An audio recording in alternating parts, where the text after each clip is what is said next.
Lindungi situs judi online, belasan pegawai Kementerian Komunikasi dan Digital ditangkap polisi. Menteri Komdiji mengaku kaget dengan kasus ini dan akan membuka pintu bagi kepolisian untuk melakukan tindakan penyidikan. Polda Metro Jaya mengungkap jaringan judi online yang melibatkan pegawai di Kementerian Komunikasi dan Digital atau Komdigi. 16 orang telah ditetapkan sebagai tersangka, 11 diantaranya merupakan pegawai di Kementerian Komdigi. Para abdi negara ini bukannya memblokir situs judi online, tapi malah melindungi sang bandar judi. Memiliki kewenangan untuk mengecek hingga memblokir situs. Namun nyatanya kewenangan disalahgunakan dan dimanfaatkan untuk melindungi pelaku judi online yang mereka kenal. Salah satu tersangka mengaku mendapat keuntungan mencapai miliaran rupiah dari aksinya melindungi situs-situs ini. Mereka mendapat keuntungan 8,5 juta rupiah dari setiap situs judi online yang dibina. Hasil penyelidikan sementara, ada lebih 1.000 situs yang dilindunginya.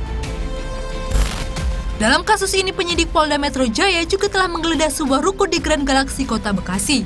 Ruko 3 lantai ini dijadikan tempat kerja yang disebut kantor satelit.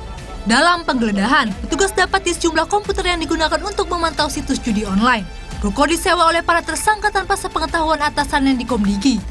Terkait kasus dugaan tindak pidana berkaitan dengan judi online, namun terkait juga dengan penyalahgunaan wewenang. Ini masih terus dilakukan secara intens proses pemeriksaan dalam penyidikan tentunya. Sekali lagi nanti akan lebih lengkap. Tentunya kami akan menyampaikan setelah proses pemeriksaan secara komprehensif.